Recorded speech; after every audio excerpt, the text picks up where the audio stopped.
अभी हमारे पास एक क्वेश्चन है, थोड़ा सा रुकिए, थोड़ा जूम कर लेता हूँ। हाँ ठीक है।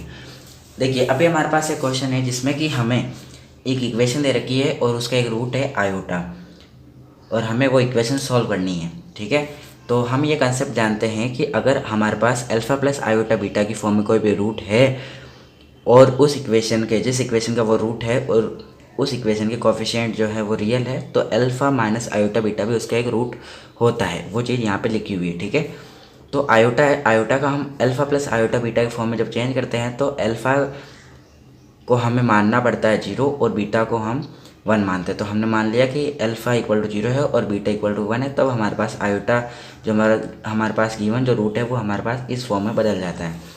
तो रियल है हमारे पास कोफिशिएंट किसके इक्वेशन की, गिवन इक्वेशन के, तो हमारे पास अल्फ़ा माइनस आयोटा बीटा उसका रूट होता है।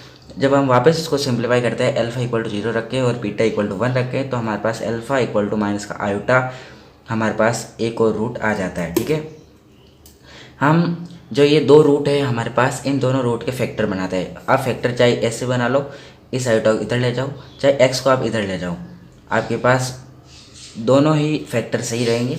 तो मैंने सिंपली इस आयोटा को इधर ले जाके फैक्टर बनाए हैं। ठीक है, तो x माइनस आयोटा और x प्लस आयोटा। अगर आपके पास, एक बात सुनिएगा, अगर आपके पास 100 है, 100 का फैक्टर 2 है और 5 है, अगर आप दोनों फैक्टर का मल्टीप्लाई करते हो तो भी आपके पास फैक्टर ही आता है। आपके पास क्या आता है, 10 आता है, जो कि एक फैक्टर है किसका, 100 का। ठीक है, तो इसका मतलब क्या हुआ, फैक्टर का मल्टीप्लाई करने पर फैक्टर ही आता है। ठीक है, तो हम दोनों फैक्टर का मल्टीप्लाई करेंगे तो हमारे पास आएगा एक्स स्क्वायर प्लस 1। ठीक है, जो कि एक फैक्टर होगा किसका, गिवन इक्वेशन का। ठीक है, तो हमारे पास ये एक फैक्टर हो गया। अब इस फैक्टर को हम इस इक्वेशन में जब डिवाइड देंगे, ठीक है, उस फैक्टर का इस इक्वेशन में डिवाइड देंगे, तब हमारे पास एक क्वाड्रेटिक इक्वेशन आएगी और उससे हम उसको हम क्वाड्रेटिक फार्मूला से सॉल्व करके हमारे पास जो बाकी दो रूट बचे हुए हैं उन्हें निकालेंगे। ठीक है, तो मैंने यहाँ पर डिवाइड कर लिया है।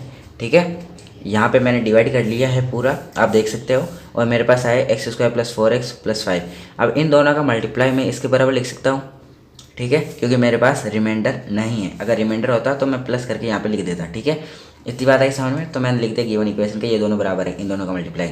ठीक है, तो इसके हम जब इसका सॉल्यूशन करते हैं तो हमारे पास आता है एक्स इक्वल टू माइनस का 4 प्लस अंडर रूट में माइनस का 4/2, और एक एक्स की वैल्यू एक और आती है माइनस का 4 माइनस का अंडर रूट में माइनस 4/2। तो हमारे पास जो गिवन रूट्स हो जाएंगे यानी गिवन सॉल्यूशन हो जाएंगे x equal to iota and x equal to minus iota, और एक्स इक्वल टू माइनस का 4 प्लस अंडर रूट में minus 4/2, x equal to minus का 4 माइनस अंडर रूट में माइनस का 4/2। ठीक है,